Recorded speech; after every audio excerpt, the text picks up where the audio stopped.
Good morning everyone. Welcome to PW Only IAS.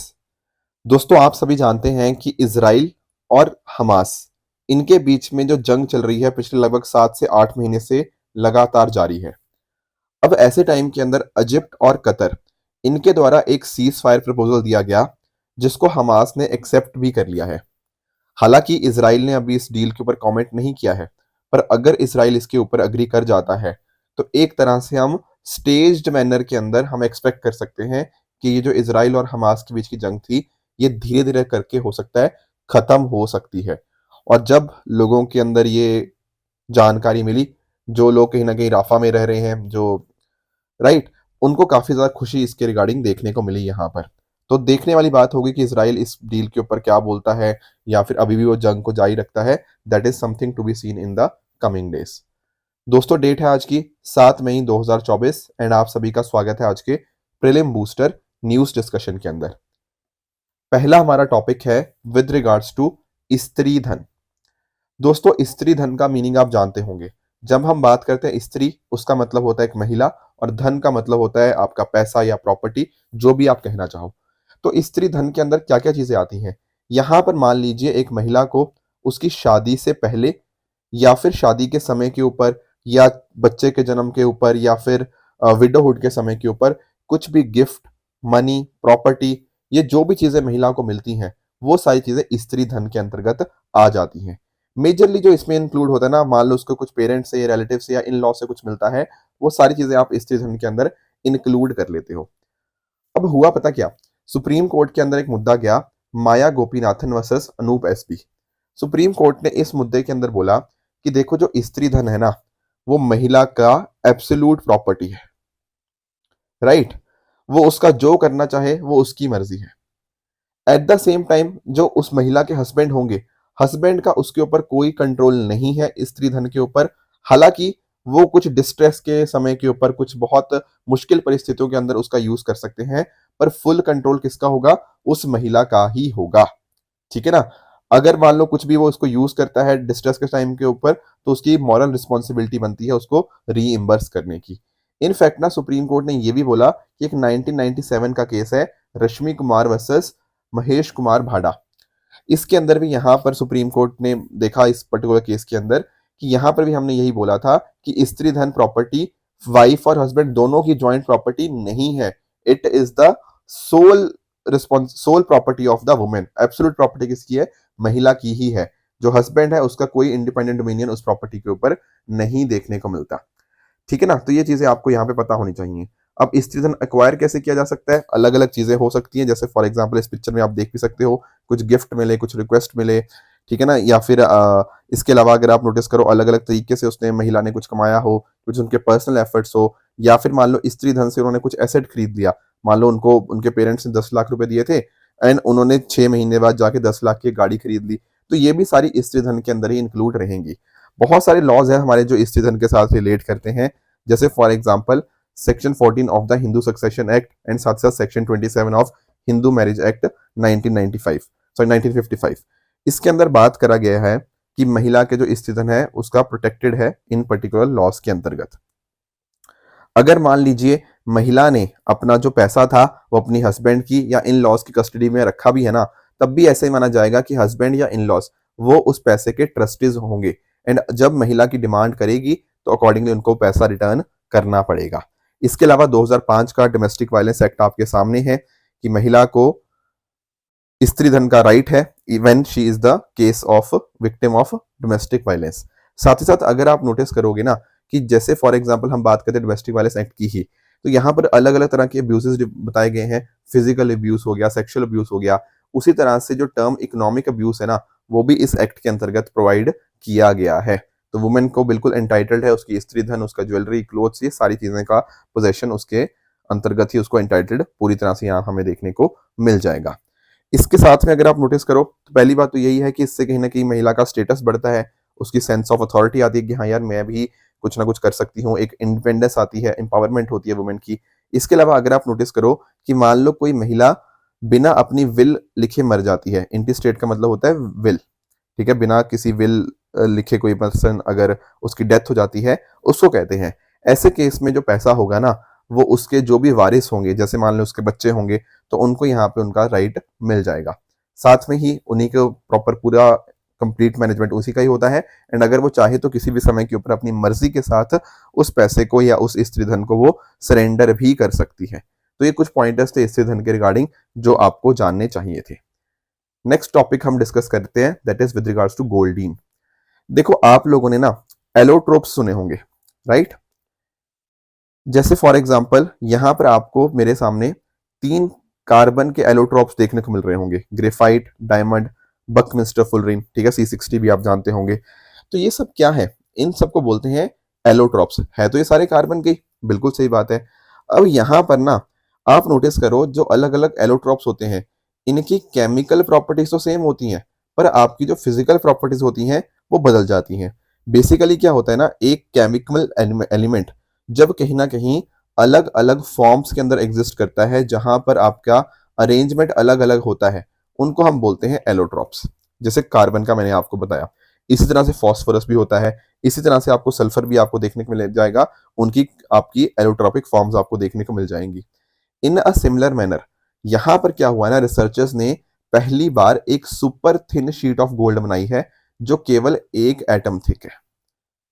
समझे इस बात को? जैसे आप इस पिक्चर में देख भी पा रहे होंगे, तो यहाँ पर 1 एटम थिक गोल्ड लेयर यहाँ पे बनाई गई है, जिसका नाम रखा गया क्या? गोल्डीन। तो इसके लिए बहुत ही स्पेशल मेथड था, जापानीज टेक्निक बेसिकली उससे इंस्पायर हुई है, मुराकामी मेथड, उसके माध्यम से ये चीज बनाई गई है। तो यानी कि ना आप नोटिस करोगे कि गोल्डीन क्या है? एक तरह का गोल्ड का 2 डायमेंशनल एलोट्रोप ही आपको देखने को मिल जाएगा। बेसिकली गोल्ड एटम्स की यहाँ पे जो अरेंजमेंट होती है वो काफी अलग है। गोल्ड लीफ से 400 टाइम्स थिनर होगा, पतला होगा। साथ ही साथ जो रेगुलर गोल्ड से 9% स्मॉलर इसका स्ट्रक्चर है। तो जैसे आप नोटिस करोगे ना कि जैसे ग्राफीन क्या है, ग्राफीन भी कार्बन का ही एक एलोट्रॉप है, उसके भी अपने अपने अलग अलग तरह की प्रॉपर्टीज उसमें बन जाती हैं। जैसे इवन आपके गोल्ड के अंदर, सॉरी डायमंड के अंदर भी आप नोटिस करते हो कैसे अचानक से बहुत हार्डेस्ट एलिमेंट मिल जाता है। इन अ सिमिलर मैनर जब गोल्डीन की बात करते हैं तो इसके अंदर भी बहुत यूनिक ट्रेट्स देखने को मिल जाएंगे। जैसे फॉर एग्जाम्पल गोल्ड तो नॉर्मली मेटल होता है, पर एक सिंगल एटम थिक लेयर यानी कि गोल्डीन की जब मैं बात करूं तो ये अपने आप को ट्रांसफॉर्म कर लेता है इनटू अ सेमीकंडक्टर। उसी तरह से अगर आप नोटिस करो तो स्टैंडर्ड गोल्ड से काफी अलग तरह से बिहेव करता है। एंड बहुत सारी इसकी फ्यूचर एप्लीकेशंस हो सकती हैं। अभी तो रिसर्चर्स ने बस इसको बनाया ही है super thin sheet of gold को, जो कि 1 एटम थिक है केवल। तो जैसे for example carbon dioxide conversion हो गया, हाइड्रोजन जनरेटिंग कैटालिसिस हो गया, hydrogen production, water purification, telecommunication और बहुत सारे वैल्यू एडेड केमिकल्स का प्रोडक्शन इसके माध्यम से किया जा सकता है फ्यूचर के अंदर। अभी तो जस्ट इसको बनाया ही गया है, तो फ्यूचर एप्लीकेशंस इसकी बहुत सारी हो सकती हैं। बाकी आप जानते होंगे, देखो ये हमारे सामने आपको पीरियोडिक टेबल आपको देखने को मिल जाएगा। पहले मैंने आपको थोड़ा कार्बन के बारे में बताया, जिसका कि एटॉमिक नंबर आपको 6 देखने को मिलता है। उसके अलावा आपको क्या जानना है, यहाँ पे ये देखो 79, 79 क्या है? AU। इसी को क्या बोलते हैं? यही 79 आपका गोल्ड होता है, ठीक है ना? काफी डेंस होता है, लस्ट्रस होता है, येलो अपीयरेंस आपको देखने को मिल जाएगी। एंड ग्रुप 11 एंड आपका पीरियड 6 यहाँ पर आपको ये देखने को मिल जाएगा। So these are some of the points जो आपको पता होने चाहिए थे गोल्डीन के बारे में। नेक्स्ट टॉपिक की तरफ बढ़ते हैं, that is Ajrak from Kutch gets GI tag. देखो एक्चुअली ना गुजरात का कुछ एरिया जैसे कच्छ रीजन हो गया, उसी तरह से थोड़ा बहुत रीजन ना आपका राजस्थान का भी है, बाड़मेर वाला रीजन, सिंध वाला रीजन हो गया, ये तो गुजरात का ही है। तो मतलब यहाँ पर आपकी ना एक बहुत इंपॉर्टेंट टेक्सटाइल क्राफ्ट आपको देखने को मिल जाएगी। यहाँ पिक्चर में आप इसको नोटिस कर सकते हो, या फिर इवन इस पिक्चर की तरफ आप देखिए, ये यहाँ पर ना बहुत इंपॉर्टेंट एक क्राफ्ट है जिसको सिंध मुस्लिम्स इस रीजन के अंदर लेकर आए, राइट? यहां पर आर्टिसंस ने जनरेशन टू जनरेशन ये वाली आर्ट को पास ऑन किया है, जिसके माध्यम से ये जो ट्रेडिशन है अपने आप में बहुत अच्छा, बहुत यूनिक यहाँ पे हमें देखने को मिल जाएगा। पर आप पूछेंगे आर्ट सर है क्या? अरे ये जो सारा कुछ बना हुआ है ना, ये हाथ से बना हुआ है। तो बेसिकली ये क्या है? This is a hand block printing. और ये जो आपके नीचे कपड़ा है ये आपका कॉटन फैब्रिक है। तो कॉटन फैब्रिक के ऊपर हैंड ब्लॉक प्रिंटिंग करी जाती है। उस आर्ट को नाम दिया गया है, यहाँ की आर्ट को अजरक आर्ट, ठीक है? यहाँ पर आपके इसके लिए आपके नेचुरल वेजिटेबल्स हो गया, आपके मिनरल डाइज हो गया, ठीक है ना? डाइंग मेथड्स आपको और यूज किए जाते हैं, और बहुत अच्छे अच्छे यहाँ पे आप देखोगे इंट्रिकेट डिजाइन आपको यहाँ पे देखने को मिल जाएंगे। तो ये सारी चीज को क्या बोलते हैं हम? अजरक आर्ट, ठीक है? ये कहीं ना कहीं 400 साल पुरानी आपको देखने को मिल जाएगी। और जो इंपॉर्टेंट पॉइंटर्स थे मैंने आपको बता दिए, कैसे हैंड ब्लॉक प्रिंटिंग यहाँ देखने को मिल जाती है एंड कैसे अलग अलग चीज़ों का यूज़ होता है। तो ध्यान रखिएगा, कच्छ के अजरक को यहाँ पे जीआई टैग मिला है। जीआई टैग मैंने आपको कई बार बताया है, जैसे फॉर एग्जांपल दार्जिलिंग टी, कि कोई पर्टिकुलर जगह वहाँ के जोग्राफिकल ओरिजिन की वजह से अगर किसी प्रोडक्ट को आइडेंटिफाई किया जाए जिसका डिस्टिंक्टिव क्वालिटी, डिस्टिंक्टिव रेपुटेशन हो, तो उसको यहाँ पे हम जीआई टैग दे सकते हैं। इसके माध्यम से होता क्या है, कोई भी थर्ड पार्टी उसका यूज नहीं कर सकती अगर वो उन एप्लीकेबल स्टैंडर्ड्स को कंफर्म नहीं करती। ऐसा नहीं हो सकता कि आपने दार्जिलिंग टी आपने मुंबई में बैठे हुए बना ली, that is a wrong thing. इसको आप एग्रीकल्चर प्रोडक्ट्स के लिए, फूड स्टफ, वाइन वगैरह के लिए, ठीक है ना, जैसे नासिक वगैरह की वाइन्स बहुत फेमस है, स्पिरिट ड्रिंक्स हो गया, हैंडीक्राफ्ट, इंडस्ट्रियल प्रोडक्ट्स, ये सब के ऊपर ये एप्लीकेबल होता है। 10 साल के लिए वैलिड होता है, फिर बाद में आप उसको रिन्यू वगैरह भी करा सकते हो। डीपीआईआईटी जो है ना, department of promotion of industry and internal trade, under ministry of commerce and industry, वो यहाँ इसकी नोडल एजेंसी देखने को मिल जाती है। इसको ग्रांट किया जाता है जीआई रजिस्ट्री, जो कि चेन्नई के अंदर लोकेटेड है। बाकी जैसे ट्रिप्स है, ठीक है ना, वो कहीं ना कहीं इसको गवर्न करता है। भारत में भी एक एक्ट है, जीआई एक्ट 1999, जो कहीं ना कहीं इसके लिए यहाँ पे प्रोवाइड करता है। These were some of the points regarding GI tag जो आपको जानने चाहिए। दोस्तों नेक्स्ट हमारा टॉपिक है ब्लू कॉर्नर नोटिस के रिगार्डिंग। देखो पिछले दिनों के अंदर मैंने कुछ डिस्कशन किया था एक कर्नाटका के मेंबर ऑफ पार्लियामेंट के बारे में, ठीक है ना, प्रज्वल रेवन्ना। देखो दरअसल में ना इस बार भी ये इलेक्शंस में खड़े हुए थे, पर इलेक्शंस के आसपास के दिनों के अंदर इनकी कुछ पेन ड्राइव्स वगैरह बहुत ज़्यादा सर्कुलेट होगी। उस पेन ड्राइव्स के अंदर ऐसा बताया जा रहा है कि इन्होंने महिलाओं के साथ बहुत, ठीक है ना, बहुत गलत गलत चीजें करी हैं। और ऐसा कोई एक आधी वीडियो नहीं है, कुछ लोग तो बोलते हैं कि 300-400 महिलाओं के साथ इन्होंने इस तरह की गंदी हरकत करी है। अब देखो जब ये चीज न्यूज में आई और बाद में पता लगा कि भाई ये तो शायद देश छोड़ के भाग चुके हैं, राइट। अब ऐसे केस के अंदर सीबीआई ने क्या किया है, सीबीआई ने ब्लू कॉर्नर नोटिस इनके अगेंस्ट इशू कर दिया है। अब होता क्या है ना, एक्चुअल में आप नोटिस करो, जब मैं बात करता हूं आपके इंटरपोल की, तो इंटरपोल के अंदर डिफरेंट डिफरेंट तरह के नोटिस देखने को मिल जाएंगे। अब आप नोटिस करना, इंटरपोल है क्या, इंटरपोल है इंटरनेशनल पुलिस, राइट। तो होता क्या है ना, कई बार कुछ ऐसे क्राइम्स होते हैं जिसके लिए हमें दूसरे देशों के साथ कोऑर्डिनेट करना पड़ता है। अब जैसे ये प्रज्वल रेवन्ना की बात करें, ये तो देश छोड़ के भाग गए, अब कहीं ना कहीं इनको पकड़ के लाना है, तो उसके लिए हमें दूसरे देशों के साथ कोऑर्डिनेट करना पड़ेगा। वो कोऑर्डिनेशन इन अलग अलग नोटिस के माध्यम से होता है। जैसे अभी इनके लिए यहाँ पे जो नोटिस इशू किया गया है वो है ब्लू नोटिस या ब्लू कॉर्नर नोटिस। यहाँ पर क्या होता है, एडिशनल इन्फॉर्मेशन किसी पर्सन की आइडेंटिटी के बारे में, लोकेशन के बारे में, उनके बारे में, क्राइम के बारे में कहीं ना कहीं कलेक्ट करनी हो, उसके लिए होता है ब्लू नोटिस। इसके अलावा मैंने आपको पहले रेड नोटिस भी पढ़ाया होगा, जहां पर हम क्या करते हैं, किसी वांटेड पर्सन के अरेस्ट की बात करते हैं। येलो नोटिस के अंदर कुछ मिसिंग पर्सन होते हैं, मान लो कुछ बच्चे वगैरह हो गया, अगर वो मिसिंग हो जाते हैं तो उनको यहाँ पे येलो नोटिस के माध्यम से उनको लोकेट किया जाता है।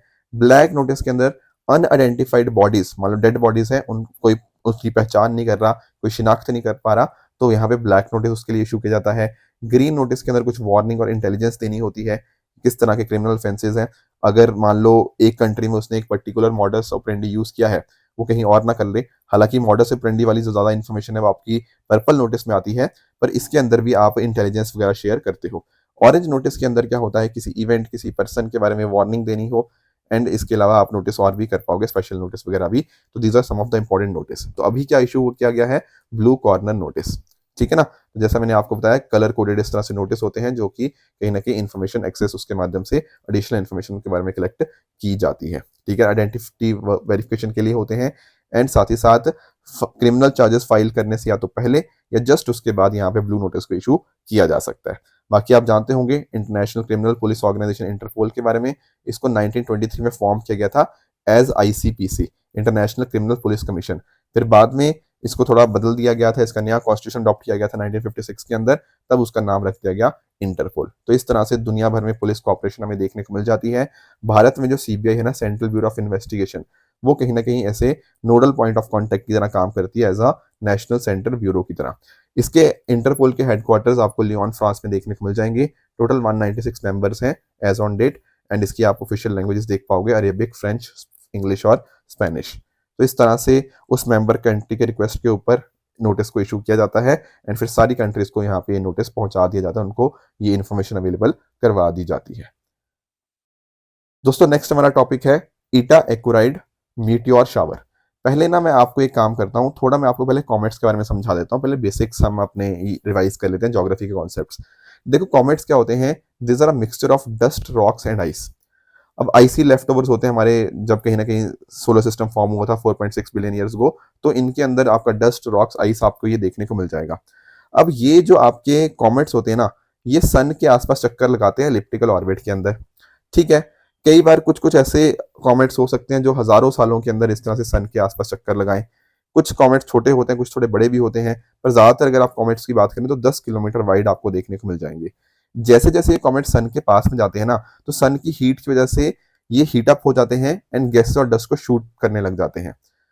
एंड अकॉर्डिंगली जिस वजह से इनका जो हेड होता है, मतलब एक हेड बन जाता है इनका और पीछे एक टेल बनती रहती है जिससे लाइटनिंग हमें देखने को मिलती है। तो कहीं ना कहीं क्या हो जाता है, इनका हेड कई बार बिगर देन द प्लैनेट्स भी हो जाता है, तो अकॉर्डिंगली टेल्स वगैरह भी बन जाती है। कई बार बहुत millions of miles away from the comet भी ये चीज हो सकती है।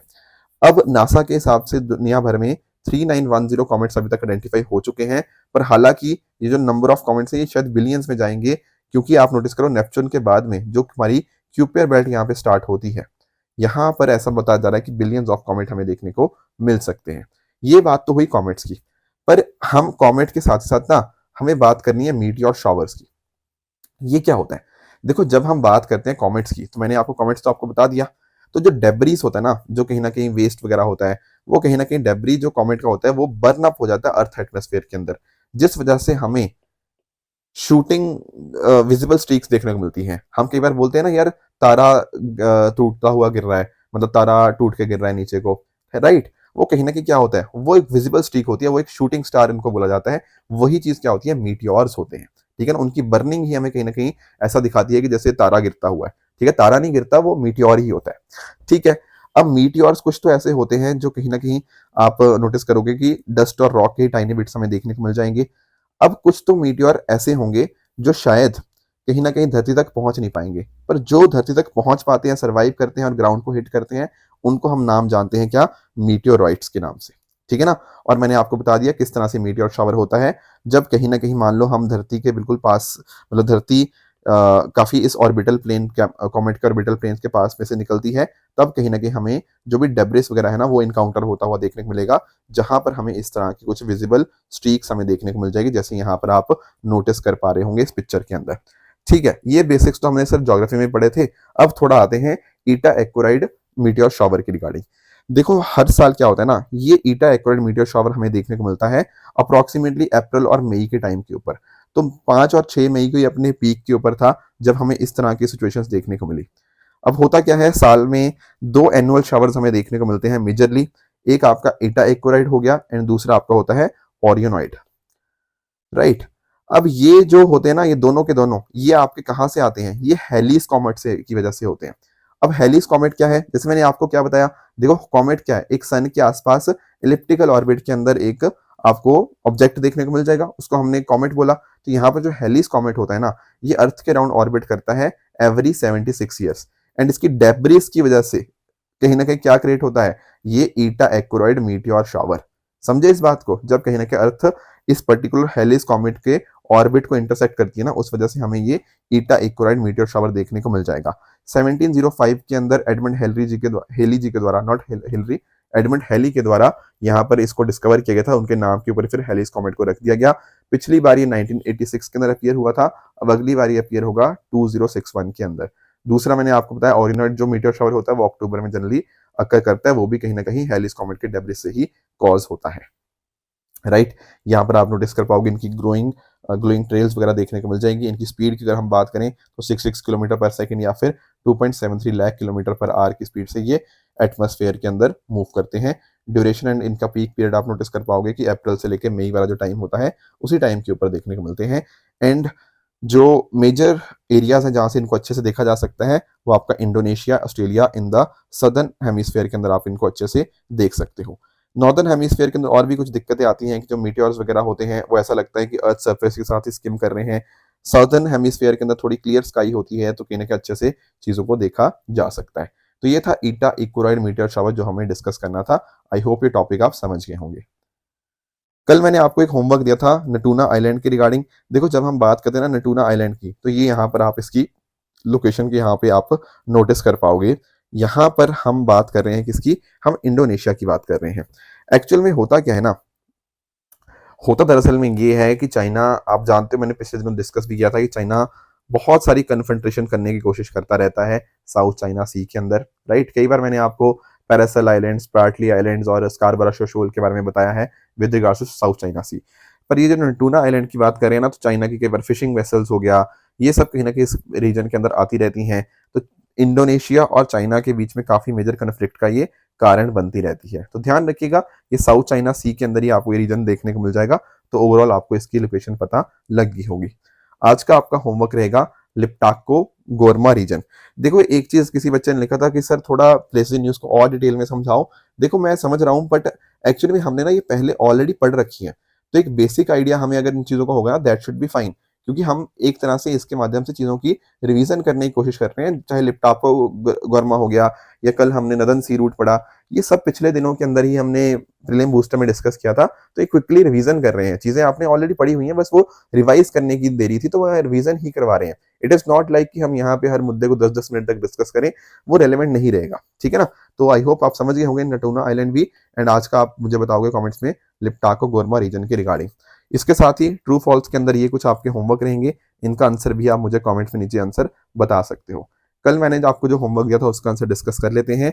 जब हम बात करते हैं इनक्वाइज की, तो अभी रिसेंटली स्टैब्लिश नहीं हुई है ये तो आपकी 1999 के अंदर स्टैब्लिश हुई थी, तो पहला आपका गलत हो जाएगा। स्वेल वेव्स की अगर हम बात करते हैं, तो यहाँ पर इसने जो लिखा ना कि ये शॉर्ट वेवलेंथ वेव्स होती हैं, नहीं, ये आपकी लॉन्ग वेवलेंथ वेव्स होती हैं, तो आपका सेकंड भी गलत है। वर्ल्ड प्रेस फ्रीडम इंडेक्स की बात करें, तो आपका ये रिपोर्टर्स विदाउट बॉर्डर्स या रिपोर्टर्स सैंस फ्रंटियर्स जिसको बोलते हैं, उसके द्वारा यहाँ पे रिलीज किया जाता है, नॉट बाय एमनेस्टी इंटरनेशनल, तो ये भी गलत। चौथा राजा रवि वर्मा जी, बिल्कुल इंडियन मॉडर्न इंडियन आर्ट के फादर इनको माना जाता है।